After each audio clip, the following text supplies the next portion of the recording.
उम्मीद है दोस्तों आप सब अच्छे होंगे। मेरा नाम है सलमान और आप देख रहे हैं मेरा यूट्यूब चैनल दी सलमान हसन। आज है तारीख 6 अगस्त 2025। कई खबरों के बारे में आज की इस वीडियो में बात करेंगे। गाजा को लेकर भी एक बड़े फैसले की चर्चा हो रही है। क्या है पूरा मामला, उसके बारे में भी बताऊंगा। कैसे यमन के हौतियों को लेकर भी हलचल तेज हो रही है, ये भी जानेंगे। लेकिन सबसे अहम खबर इजराइल के प्रधानमंत्री के बेटे को लेकर सामने आ रही है। सारी खबरें आपको आसान और सरल भाषा में बताने की पूरी कोशिश करूंगा। वीडियो पूरा जरूर देखें ताकि आपको सही खबरों का पता चल सके। अगर चैनल पर नए हो तो सब्सक्राइब जरूर करें ताकि आप इंटरनेशनल खबरों को लेकर अपडेटेड रहे। खबरों की ओर बढ़ते हैं। मिडिल ईस्ट मॉनिटर पर आई 4 अगस्त की रिपोर्ट बताती है कि इजरायली प्रधानमंत्री नेतन्याहू ने गाजा पर पूरी तरह से नियंत्रण करने का फैसला किया है। रिपोर्ट की अगर बात करें तो प्रधानमंत्री बेंजामिन नेतन्याहू ने गाजा पट्टी पर पूर्ण कब्जा करने और वहां सैन्य अभियान को बढ़ाने का फैसला किया है। खबरें बता रही हैं कि उन इलाकों में भी ऑपरेशन चलाए जाएंगे जहां बंधक रखे गए हैं। प्रधानमंत्री नेतन्याहू का यह भी कहना है कि अगर इस फैसले से आईडीएफ चीफ ऑफ स्टाफ सहमत नहीं होते तो वो इस्तीफा दे सकते हैं। इस फैसले से अनुमान ये भी लगाया जा रहा है कि यह गाजा में एक बड़ा बदलाव लाएगा और कहा यह भी जा रहा है कि शरणार्थी शिविर और घनी आबादी वाले इलाके भी सैन्य अभियानों का हिस्सा बनेंगे। दावा यह भी किया जा रहा है कि राष्ट्रपति ट्रंप ने नेतन्याहू के इस सैन्य अभियान के लिए हरी झंडी दी है। यानी इस खबर के अनुसार अगर बात की जाए तो नेतन्याहू गाजा में अब पूरे नियंत्रण और सैन्य कार्रवाई की दिशा में अपने कदम बढ़ा रहे हैं, जो पहले से चल रहे टकराव को और भी ज्यादा बढ़ा सकता है। देखना यह होगा कि इस फैसले को लेकर क्या बदलाव आता है, आम नागरिकों पर इसका क्या असर होगा या फिर आईडीएफ इसके विरोध में होगी। ये आने वाले वक्त में शायद तय हो ही जाएगा। अपनी दूसरी खबर की ओर बढ़ते हैं। जिस खबर का मैं जिक्र करने जा रहा हूं यह भी इसी मामले से जुड़ी हुई खबर सामने आ रही है। इजरायली प्रधानमंत्री नेतन्याहू के बेटे यायार नेतन्याहू और आईडीएफ चीफ ऑफ स्टाफ के बीच टकराव सामने आया है।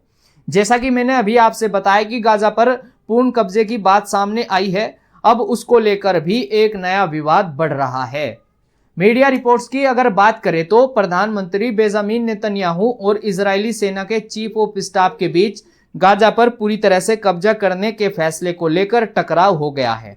आईडीएफ चीफ ऑफ स्टाफ का कहना है कि गाजा पर पूरी तरह से नियंत्रण करना इजरायली सेना के लिए एक जाल साबित होगा। इससे गाजा में मौजूद करीब 50 बंधकों की जान और माल का नुकसान भी हो सकता है, जिनमें से लगभग 20 अब भी जिंदा होंगे। आईडीएफ चीफ का यह भी मानना है कि इस फैसले से सेना पर जरूरत से ज्यादा दबाव पड़ेगा। मीडिया रिपोर्ट्स के ये भी कहती हैं कि ये बहस एक लंबी बैठक के दौरान हुई, जिसमें नेतन्याहू ने कहा अगर आईडीएफ चीफ का इस योजना से सहमत नहीं होते तो वो इस्तीफा दे सकते हैं। इधर नेतन्याहू के बेटे को लेकर भी एक बात सामने आई है। सोशल मीडिया अकाउंट एक्स पर पोस्ट करते हुए नेतन्याहू के बेटे ने कहा है कि आईडीएफ चीफ तख्तापलट की कोशिश में शामिल है। खबरों के अनुसार यह बहस लंबी चली है, जिसमें अब प्रधानमंत्री और आईडीएफ में टकराव बढ़ता नजर आ रहा है। यह टकराव ऐसे समय पर हुआ है जब नेतन्याहू पहले से ही गाजा पर सैन्य अभियान तेज करने के लिए तैयार माने जा रहे हैं, जबकि आईडीएफ इस पर अपनी आपत्ति जता रहा है। अब सवाल यह है, क्या आईडीएफ प्रधानमंत्री नेतन्याहू के इस फैसले के खिलाफ है? आप क्या मानते हैं दोस्तों? क्या इस तरह का फैसला आईडीएफ चीफ को सही नहीं लगा? अपनी राय कमेंट्स बॉक्स में जरूर बताएं। बढ़ते हैं अपनी अगली खबर की ओर। पिछले कई दिनों से यमन के हौतियों और इजराइल के बीच टकराव जारी है, लेकिन अब जो खबरें सामने आ रही है उसमें कहा गया है कि हौतियों ने इजराइल पर एक मिसाइल दागी, जिसको लेकर आईडीएफ का कहना है कि मिसाइल को हवा में ही रोक दिया गया। हौतियों के इस हमले से इजराइल में कई जगहों पर सायरन भी बज उठे। खबरों के अनुसार मिसाइल को हवा में ही मार गिराया। रिपोर्ट के मुताबिक अब तक यमन के हौती इजराइल पर करीब 68 मिसाइलें और कम से कम 18 ड्रोन दाग चुके हैं। इनमें से कई हमले नाकाम रहे। कुछ दिन पहले इजराइल ने हौतियों के बंदरगाह पर एयर स्ट्राइक भी की थी, लेकिन टकराव अब भी जारी है। हौती ये दावा भी कर चुके हैं कि टेल अवीव और अन्य कई जगहों पर ड्रोन भेजे गए, लेकिन ड्रोन अपने लक्ष्य तक नहीं पहुंच सके। टकराव अभी भी जारी है। हौतियों की तरफ से इजराइल पर लगातार मिसाइलें और ड्रोन हमले किए जा रहे हैं।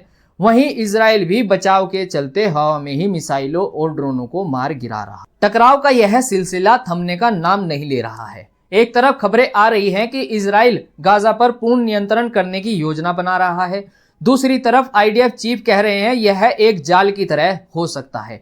लेकिन दोस्तों, हम इस तरह की खबरों पर नजर बनाए हुए हैं ताकि आपको आसान और सरल भाषा में सही जानकारी दी जा सके। वीडियो पसंद आए तो लाइक करें, चैनल को सब्सक्राइब करें। मिलते हैं अगली रिपोर्ट के साथ, तब तक के लिए मुझे दीजिएगा इजाजत।